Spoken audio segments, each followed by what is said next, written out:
Os pacientes que lutam contra o câncer e aguardavam pílulas da fosfoetanolamina sintética entraram com um mandado de busca e apreensão para garantir a substância. A medida foi necessária porque o laboratório PDT Pharma de Cravinhos não cumpriu os prazos para entregar o medicamento. Esta advogada representa dezenas de pacientes que tentam na justiça a fosfoetanolamina sintética, substância descoberta pelo pesquisador universitário Gilberto Chierici e que promete combater o câncer. Pelo menos 50 clientes da advogada deveriam receber o remédio através da PDT, laboratório que fabrica a fosfo em Cravinhos. O problema é que o local ainda não tem a permissão da Anvisa para encapsular a substância. Como a autorização estava demorando para sair, pacientes recorreram à justiça que liberou mandados de busca e apreensão no laboratório. O juiz determinou que eles disponibilizassem a fosfo in natura, ou seja, em pó, sob pena de multa diária. Se falou numa multa de R$400 mil. Pela ordem judicial, 45 gramas da fosfoetanolamina devem ser entregues para cada autor da ação. A quantidade é suficiente para 30 dias de uso. Segundo o presidente da OAB de Cravinhos, 800 liminares foram distribuídas na comarca da cidade e todas devem ser cumpridas. O Poder Judiciário tem como um grande objetivo proteger o direito do cidadão. E nós da OAB estamos fazendo isso com muita força e trabalhando em parceria com o Poder Judiciário. Nós ficamos tristes quando essas questões acontecem diariamente, onde o povo não consegue ter acesso aos direitos. E a fosfetanolamina é muito mais do que medicamento, é uma fonte de esperança e renovação para esses pacientes. Em 3 dias, mais de 100 mandados de busca e apreensão foram cumpridos. O laboratório está liberando a fosfo de acordo com o estoque e produção do medicamento. Os pacientes são atendidos pela ordem cronológica das liminares. O laboratório informa no final da tarde para o cartório de Cravinhos a quantidade de substância que eles têm para dizer o quanto eles conseguem cumprir. Então, se eles tiverem lá 100 gramas, eles vão conseguir cumprir 2 liminares. A pílula do câncer virou notícia no final do ano passado, depois que o professor Gilberto falou das pesquisas com a fosfoetanolamina.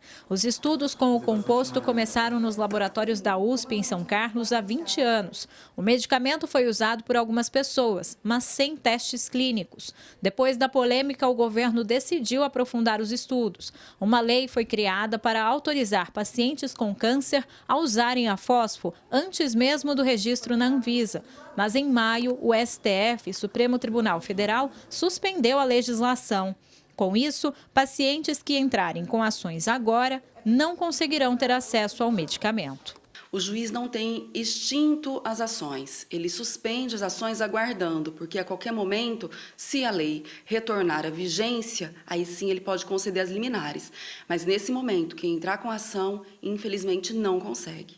Para a advogada, apesar do mandado de busca e apreensão parecer uma medida extrema, é uma vitória para os pacientes. Ela defende que o STF volte atrás e revogue a decisão, permitindo que outras pessoas tenham acesso à fosfoetanolamina. Ainda que isso agisse como um placebo, como um suplemento, não importa. Eu penso que a opção é do paciente. Ele tem que dizer, eu quero, eu não quero. Existem várias medidas sendo tomadas. Inclusive, no dia 3 de agosto de 2016, ocorrerá uma grande manifestação em Brasília, onde as pessoas que lá estiverem estarão reivindicando dos ministros uma decisão favorável para que a lei retome os seus efeitos, para que os pacientes consigam ter acesso a esse tratamento. Cláudia Prates, de Cravinhos, para o Jornal da Clube. O laboratório PDT Pharma não se pronunciou até o fechamento desta edição. Foi feita a justiça, então é o melhor caminho para quem luta pela liberação da fosfo?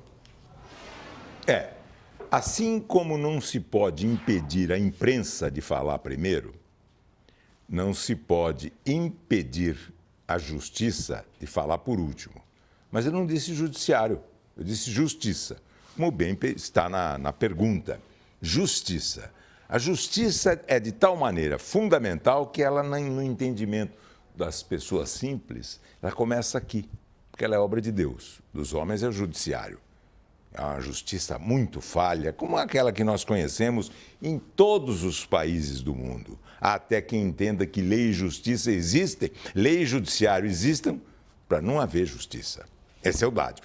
Paulo, numa das suas epístolas, ele diz claramente: a injustiça aprisiona a verdade. Mas, de qualquer forma, nós procuramos um recurso na arte e fomos a Francisco Goya y Lucientes, o gênio espanhol do século XVIII, que começou mostrando para nós, de maneira clara, que o homem expressa no facies, no rosto, toda a sua alma, aquilo que ele tem de positivo, o que ele tem de negativo. Tanto que face é a palavra de onde nasce, o útero, de onde surge o termo facínora, o delinquente, no rosto, né? Claramente. Quando a fantasia e a razão combinam, se produz milagres e elas são juntas a mãe da criação. Agora, quando elas estão separadas, os monstros começam a existir de maneira bem clara. Ele próprio diz, Francisco Goya y Lucientes, numa das suas telas, ele estabelece de maneira clara o seguinte: os sonhos da razão produzem monstros. Esse é um aspecto claro e nos leva para a ciência. E aí existe uma dimensão espiritual na ciência. Tanto que Carl Sagan diz claramente, sem nenhuma contestação, nitidamente, ciência não é, aspas, ciência não é um conjunto de conhecimentos. Ciência é uma maneira de pensar. E surge então a medicina de precisão. A medicina de precisão é baseada no código genético. Individualiza o remédio conforme o código genético de cada pessoa. Portanto, nós estamos vendo que a ciência se aprofunda de tal maneira que mostra quem tinha razão há mais de 3.000 anos era Hipócrates, quando ele diz assim: não há doenças, há doentes.